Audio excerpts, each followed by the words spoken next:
Hey there. So are you ready to dive into some of these anxiety relief strategies for families? You sent over some pretty interesting material. We've got this excerpt from Anxiety Relief Activities for Family and Kids Together, a tropical visualization, like a meditation script, and even some stuff about the author, Cardi Laguda. What made you pick all this? Well, it seems like you're really looking for like a hands-on way to deal with anxiety as a family. And this book... Well, with all the interactive activities and, Cardi Laguda's background psychology and family dynamics, It seems like it might be right up your alley. Interactive might even be an understatement. We're talking about making palm jars, drawing anxiety monsters, even like superhero breathing. It's almost like a creativity toolbox, but for anxiety relief. I've got to say, I'm kind of intrigued. Yeah, and the way the book starts is really interesting. It doesn't just like throw all these clinical terms at you. It starts by comparing anxiety to that feeling you get when you're like about to ride a roller coaster. You know, that feeling, that mix of excitement and nerves. It's something even like little kids can understand, you know? That's a really good point. It makes anxiety seem normal. It's like it's not this big, scary thing. It's just a normal part of life that everyone feels sometimes. Exactly. And then it takes it a step further. It has all these really cool visual exercises to help kids, recognize anxiety in themselves. There's this one, for example, where kids can actually circle the parts on a body outline, like literally a drawing of a body, where they feel their anxiety, physically. Yeah. Yeah, I can see how that would be helpful. Like, I'm sure you've had those times when, your kid's anxiety is so obvious, but they just can't find the words to tell you what's wrong. Yeah. This is like, it gives a voice to those feelings. Yeah. Especially for kids who, maybe they haven't quite developed the vocabulary to actually express what's going on in their bodies and minds. It's so smart. It's like giving them this map of their own experience and then, giving you a copy of the map so that you can understand too. That visual communication is key.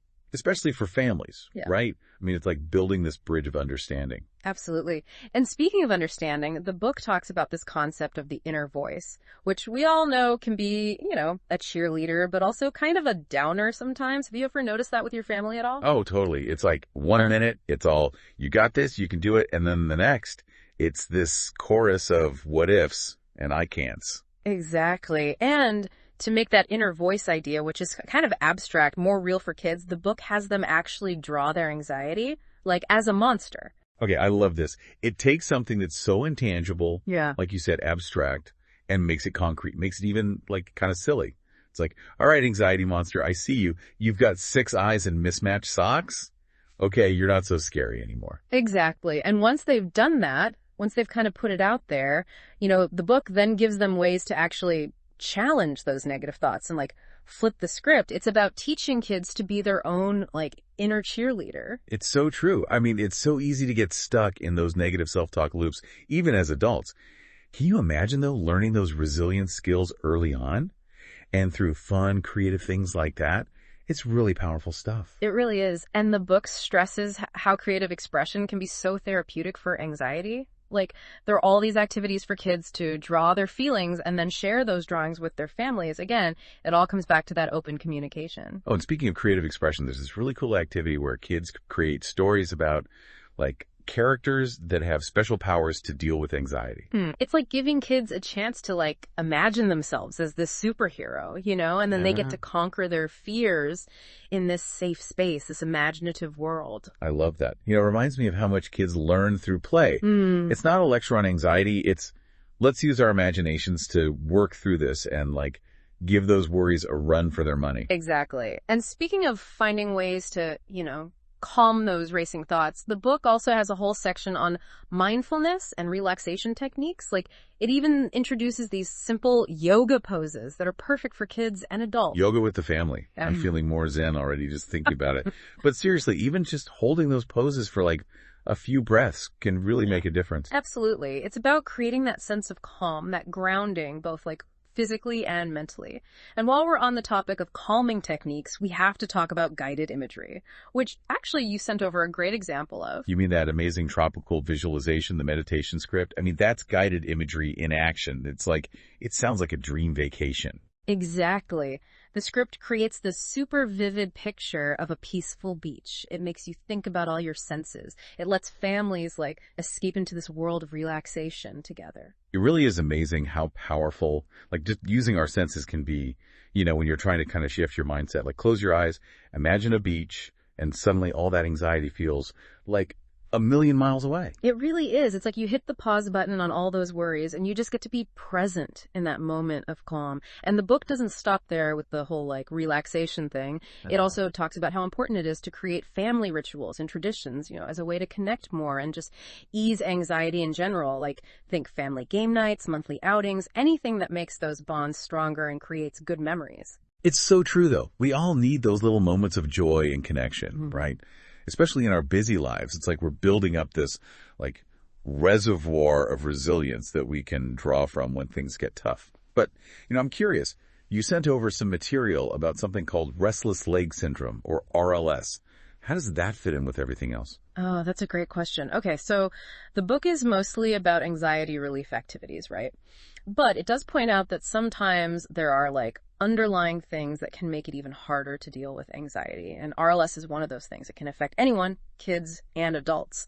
And it's basically this like uncontrollable urge to move your legs, especially at night. I've totally felt that before. That feeling like your legs are just like restless and uncomfortable. And then it's hard to relax, hard to fall asleep. Exactly. And when you don't sleep well, it just makes anxiety so much worse. It's like this vicious cycle. It's like your body's saying, go, go, go.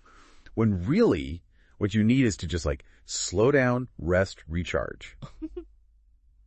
Okay, but the book does offer some things you can try to manage RLS, right? Like leg massages, staying hydrated, even making this restless legs kit with things that'll help you feel calmer and more comfortable. Yeah, and it's interesting. The book goes a little deeper into RLS and even mentions a few potential causes, like, maybe an iron deficiency or some other medical thing going on. But of course, it's always best to talk to a doctor to get a real diagnosis and treatment plan. For sure.